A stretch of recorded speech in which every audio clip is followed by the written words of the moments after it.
Hi, I'd like to talk about developing a master course shell. I'm going to start by having an empty master course shell and pair that with a course that has been taught previously that has content in it and show you how to transfer that content into your master course shell. The course that I'm going to use to demonstrate the development of a master course shell is Social Work 5307, which is our diversity class. So on your course list from your Blackboard homepage, you want to scroll down. I'm sorry, I know my page is cluttered. I have tons of courses on here. But when I'm looking at the master shell, I'm going to click on Social Work 5307 Master Shell. And so that will take me to the master shell. And this is what every single master shell for the School of Social Work will look like. You can see it has a banner across the top. It has announcements, which should look familiar to you because this is similar to the setup for any class that you teach online or any class that you use Blackboard for. So on the left-hand side of the page, you see these different menu options, and they've been pre-populated with a structure that will be consistent across courses. So every single master course shell is set up to have 15 different modules. Now, depending on the way a course will eventually be taught, we have courses that are taught in an 8-week format. We have courses that are taught in the summer, and so those summer sessions are usually 11 weeks. And so that's why we've called these different content pieces modules, because these modules can be assigned for any certain period of time. So it should work across the different kinds of course offerings that we have. Within each module, you'll see that there's a framework to kind of guide your development. And so each one will have content overview here at the top, where you'll provide a text description of what is included in that particular content. I've also included a piece where you can list the learning objectives for this particular module as well. After that, you can go into any one of these other sections, and you'll see that each one is set up for you to post content according to that particular topic area. So this is readings, so this is where you'll put the reading assignments. You can explore that. And this is the way I've broken it down. If this doesn't make sense for your particular class that you're developing, you can delete these if you'd like to. Though for consistency, I'd like to stay true to this if possible.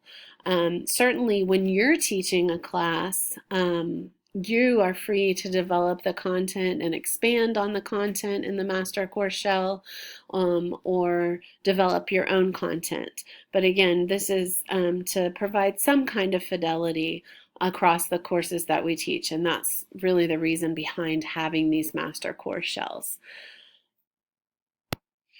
So once you've familiarized yourself with the basic structure of the master course shell, you can start beginning to add content to it. Now, there are two different ways that you can add content to the master course shell.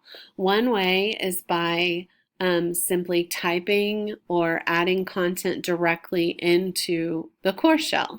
This is a more labor-intensive way, but certainly would work if you don't have a class that you feel really confident about pulling content from, and you want to just develop content again for for the first time in the master course shell. Either way is fine. I'm going to show, I think you already know how to add your own content, so what I'm going to show you how to do is to move content from a previously taught course into the master course shell. So the way that you do that is you're going to go to My Blackboard, and you're going to find the course that you want to pull from. So in this case, I'm going to pull um, let's see, I'm going to pull from 5317 that I taught in summer of 2016. So what I'm going to do here is I'm going to go to my course materials, and you can see this looks totally different than the master course shell does because it has not been designed using a template. But the content that is within this, in the course that I taught before, is relevant, and it's some of the content that I want to put into the master course shell. So what I've done is gone into one of my modules, and I'm going to, for example, choose a link or any type of content. I can really pull anything from this that I want to do. So I'm going to click on this arrow, and then I'm going to click copy. So within this option, you'll see that it gives me a destination course window. So I'm going to, my destination course is actually going to be the master course, right? Because we're pulling this content into the master course. So the master course, remember that we're developing, is 5307. So I put that there, and then destination folder, I'm going to hit browse. And then remember, this was actually module 1. And what this is a web link. So I'm going to click on, I'm going to go down this menu and click on the web link for module 1. And I'm going to always say copy alignments. And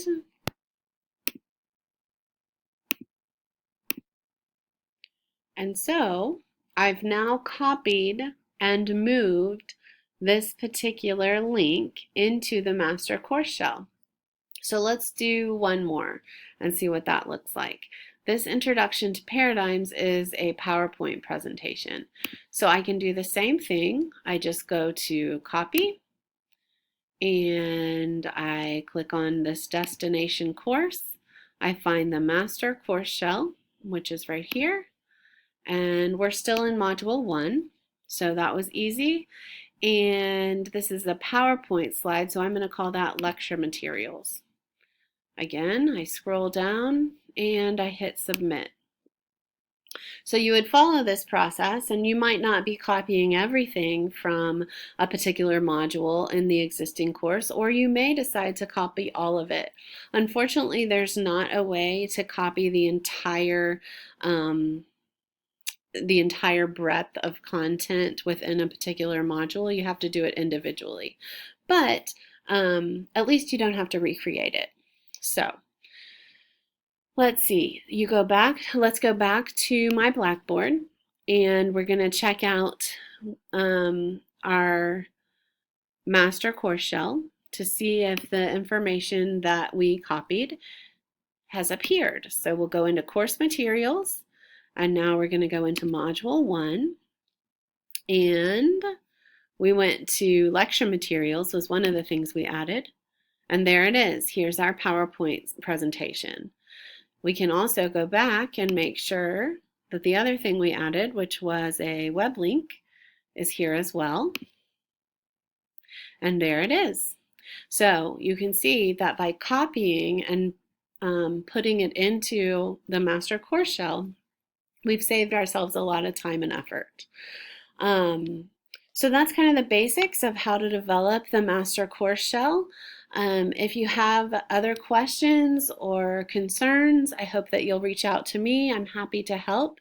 And I just want to thank you for being willing to take on this project. I know that it's some extra work for you and really appreciate the contribution you're making to making our MSW program and BSW program better. So thank you so much, and let me know if I can help.